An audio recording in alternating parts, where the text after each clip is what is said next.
Hey everybody, we are going on to lesson 39 this week.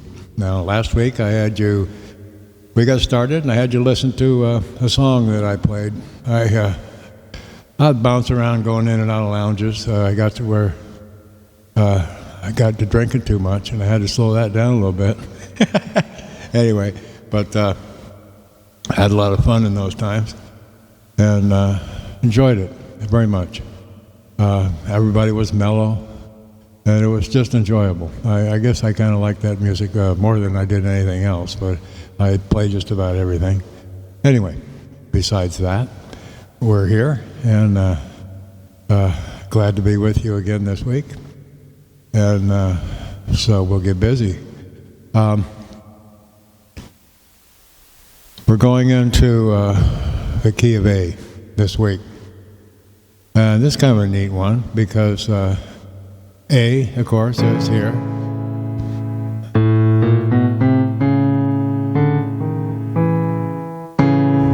Okay. And the progression to this chord is A,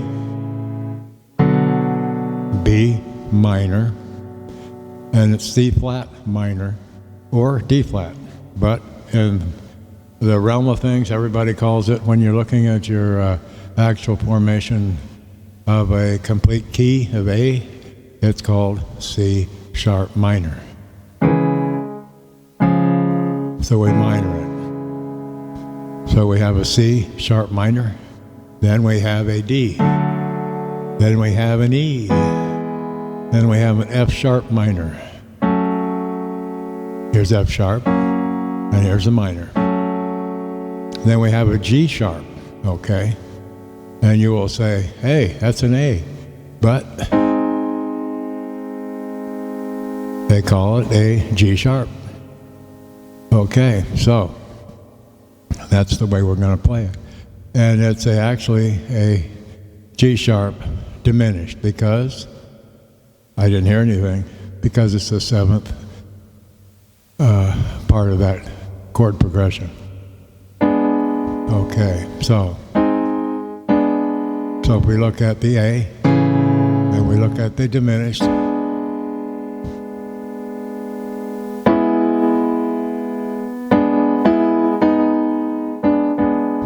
have a lot of different things we can think about. Because I just went from a E chord to a G diminished. And the only difference is the D, which is a seventh.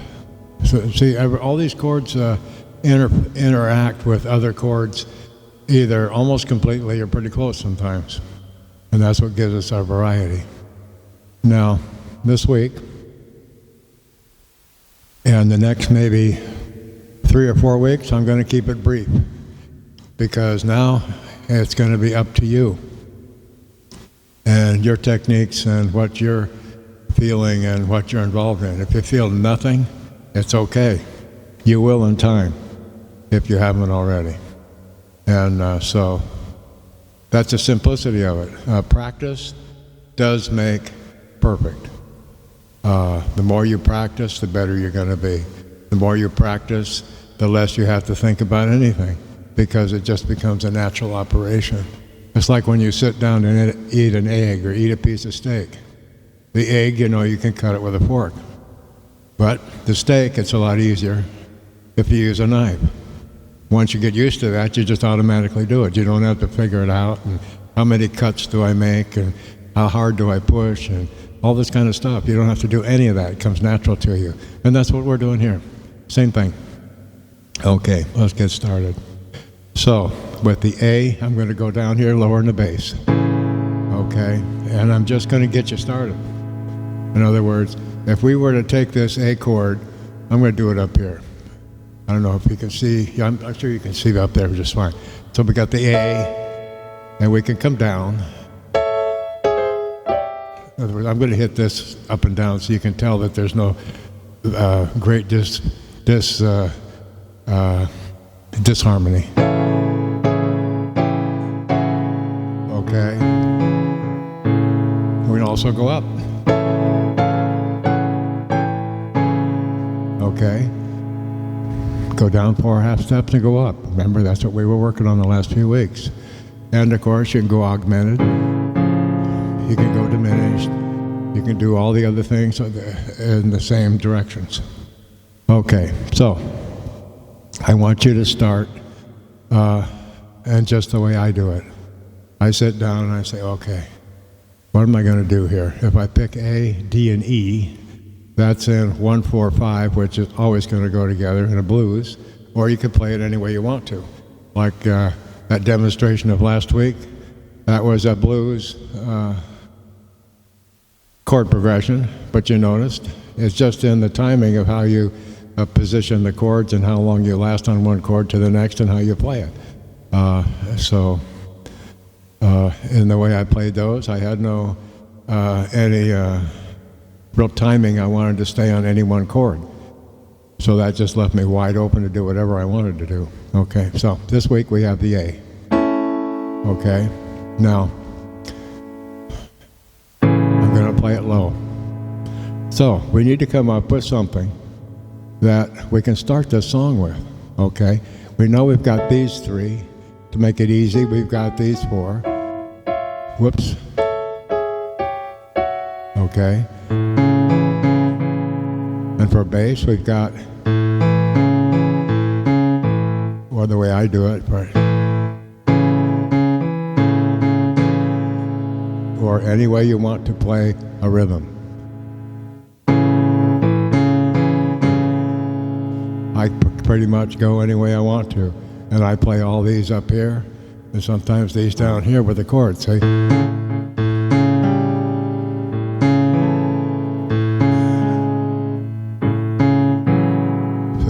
I'm adding those in also, not asking you to. We're going to get to that probably. You notice that we've been going through these chords one at a time all the way through.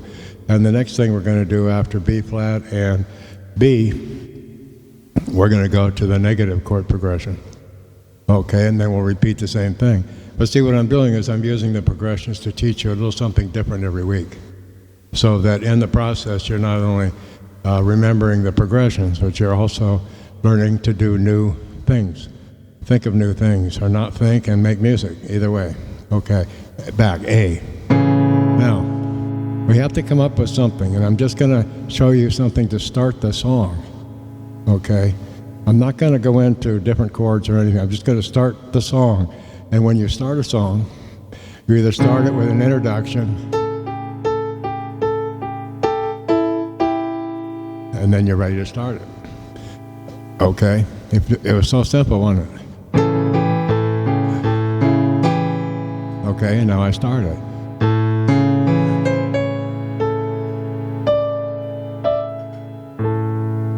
Now, do we want to use that like a chorus? There's another one.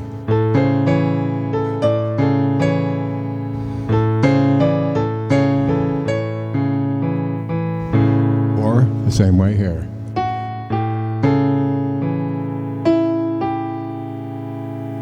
That's kind of nice too.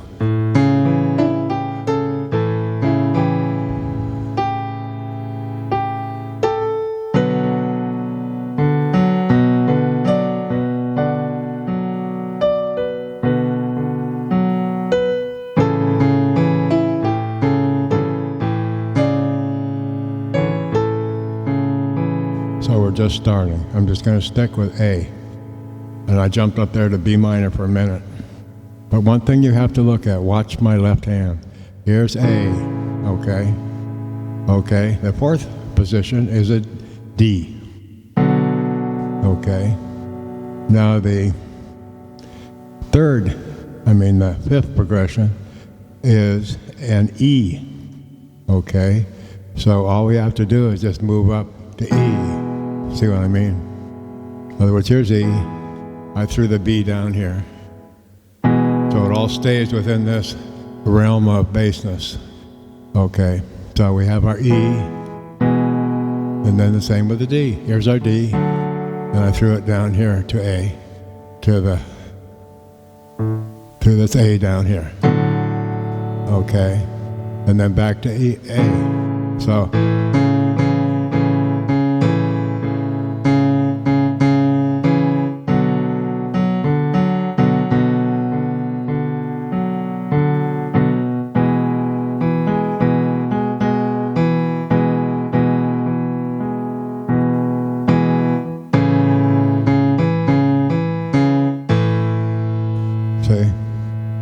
basically that could have been the rhythm through a whole song, except you'd be playing that rhythm longer on those notes than what I did. But you saw what I did. Whoops.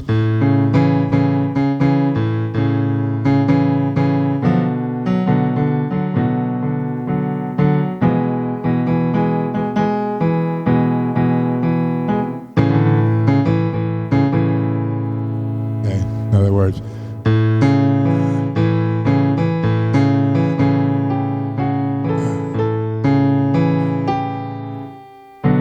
then you go up to D, whatever you want to play in it. In order to get started, you can do it this way.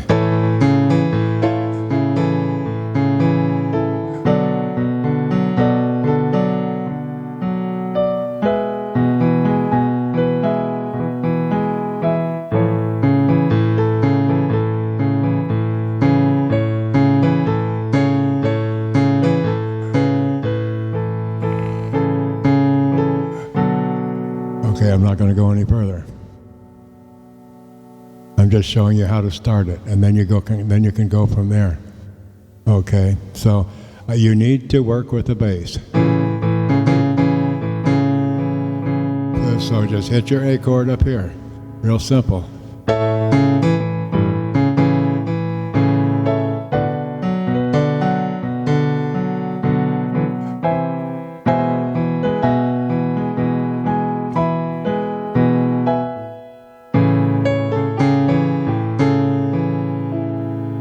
Okay. I have a hard time doing anything without putting more into it. So, but you want to keep it simple.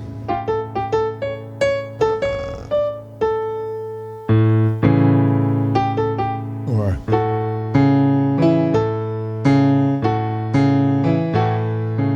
start it that way. But this is going up and hitting a high note, and it's always good to start a song with a high note. And when you go to ending your song, you do it on a low note. In other words, you play yourself up to go on up into the song. When you're coming to an ending, you usually come down. Or you can go all the way up and go ding, and end it that way. Okay, so we're about to end this lesson. We're keeping it simple, but what you have to do in learning is to put a song together and practice it long enough so that you can actually take your cell phone, once you get it down where it sounds pretty good, set it up and record what you played. And then you can go after that or save it. Just save that. Save that cell phone score. The score is what your notes were, showing your bass notes and what you were doing with them, and your treble.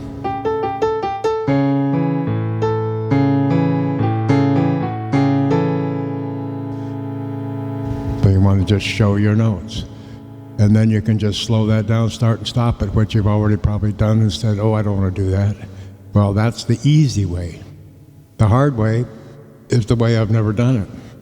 Only on the teaching, the lesson, just to show you how screwed up I can be with it, even though I have the knowledge I do. Okay? I use the computer in today's age to make it simple for me. And so the simple thing for you is just a cell phone. For now. So, we're in the key of A. Now, A, D, and E have no sharps at all, anywhere. So it's easier for you to work with. So I would suggest starting with A, D, and E. And then you can add in a B minor, an F sharp minor, G diminished, or a C sharp minor, anywhere you want to, and start another progression. Okay? In the center of your song, and then go back to the A, D, E again. Do you get my drift? Okay. So, but that song that I did last week, it didn't sound like it needed to have anything else to it, probably, for you. So, just stick with A, D, and E. And to keep that simplicity going. And you just simply go the D, A, D, and E. And then back to A again. In any amount of beats per measure, any amount of bars that you want to put into this, like you want to play this for 8 times or 20, whatever you want to do, and then move to D, play that for 2. There's 1. There's 2, and then go to E.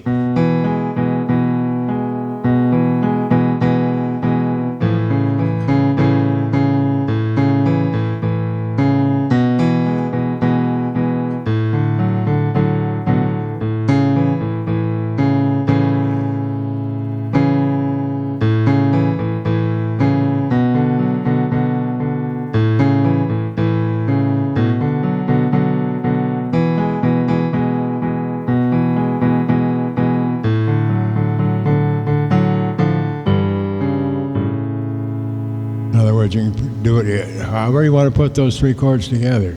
Don't have to go in A, D, E. I mean, you can go in any progression up and down. You've got 9 different ways you can do it because you've got 3 chords, so 3 times 3, that's 9 different ways that you can do that. So I would go with my bass first, learn that. Or you could do a waltz.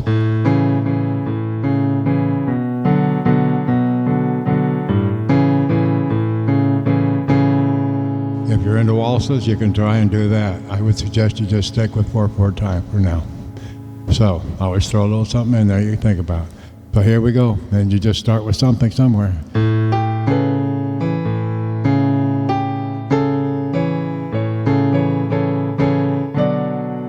In other words, and now you're ready to go on up into the next thing you're going to do. Say, okay, which is in the key of D? Which is D, and then to E, then back down to A, and just keep working with that all week long, okay? And I'll catch you up with next week. And then we'll be working still on A, but we're going to do something different with it. Okay, so have a good week, have fun, and just relax. See you later. Bye-bye.